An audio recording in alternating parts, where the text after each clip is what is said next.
Good morning, hope you are all good. It is Tuesday the 18th of May, so second day of being able to run more group stuff, classes, sessions, in person, which is cool.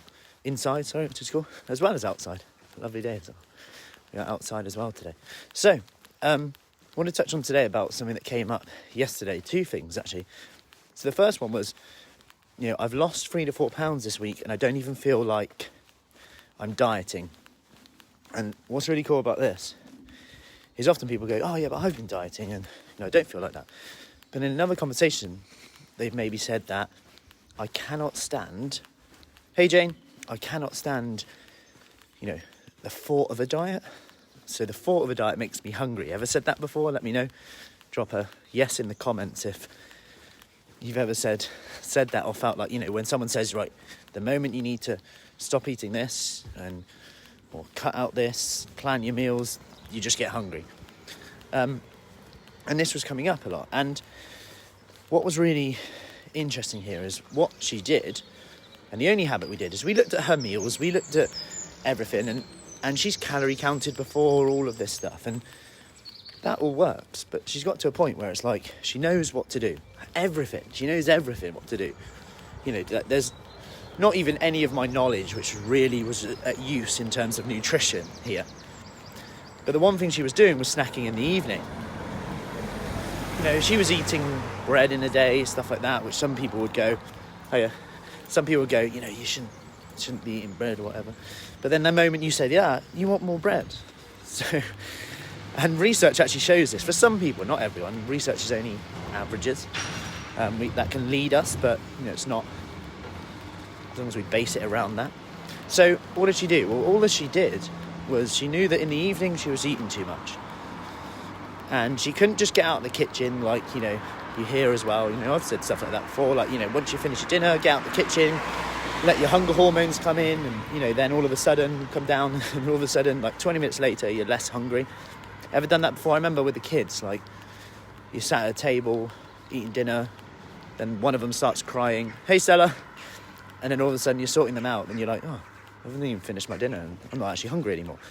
Whereas, if it's not like that, you just finish it all. It's quite interesting, actually. Anyway, but she didn't want to leave that messy kitchen, so she was like, we just finished, I need to make sure it's clean and tidy. So she makes herself a nice decaf coffee, and she's like, coffee and done. That's just her one thing.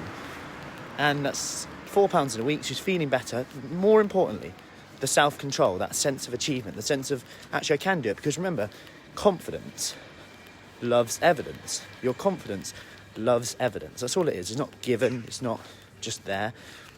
It loves evidence. Evidence comes from doing. So she's doing something that she can do straight away. She doesn't have to, she doesn't have to go to shopping or anything like that to do that, unless she doesn't have decaf coffee in the house. It can be a normal coffee if you want, depends what's important to you. But just how powerful that is that she could do it straight away, and that's the key. She could do it straight away. It might not be the perfect thing, it might not be, and probably you might be thinking, yeah, it won't work for me. And it won't work if you definitely don't try it.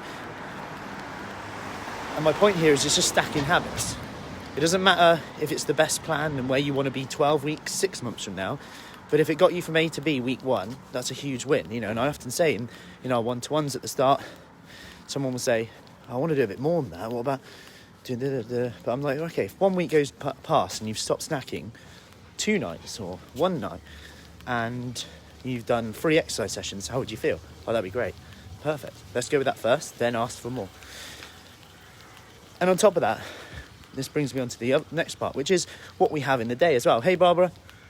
Because quite often, and it says, at the top I wrote, snacks don't really count. This is how she kind of felt.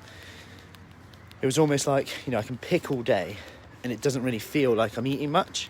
But I know that I'm eating a lot more than I am. And I totally get this. Like with the kids as well. Again, blaming the kids here, aren't I? They're always kind of eating, really. They're always around the fridge, snack time. They're used to it, but they need it. They're running around all the time, growing. And I just let them eat when they're hungry, really. Whether that's right or wrong.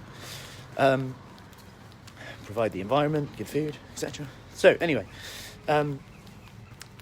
we that kind of pickle day, and then it's like we feel like we're not eating much, but then all of a sudden they actually do add up. Generally what we snack on is more palatable foods that we can overeat really easily, can't we, really? Like snacky food. They go down the snack aisle, everything is dry, which means it's got less fluid in, which means it generally doesn't fill you up as much. Take a raisin compared to a grape, for a simple example. But then when she has a meal, she kind of feels like, oh, I'm eating on this big 400 calorie meal. It's like, this is too much, this 500 calorie meal. But really, she's actually eating less than she would be if she was snacking and picking. Interesting. And it comes down to our relationship with food. And sometimes the media, what they've fed us, literally, we can jacket potatoes, tuna, sweet corn. I bring these up. They get bashed a lot. If you actually have that with a side salad, you feel pretty satisfied. And I know people who are cutting out potatoes, which is fine. It works for some people. But then a hungry mid-afternoon, then they're eating X, Y, Z, and it's like, if you just had the jacket potato, which you kind of wanted, would that have been a better option? Maybe. But it comes down to you. And my point here is, it's sometimes the small, simple habits you do consistently that will have a big difference. Don't worry about whether it's the best habit. Don't worry about it's the one you want to do. Just do it, because like I said, confidence loves evidence. Evidence comes from doing. Anyway, I'll just get a brisk walk on, and I will see you soon. Have a lovely day. Speak soon.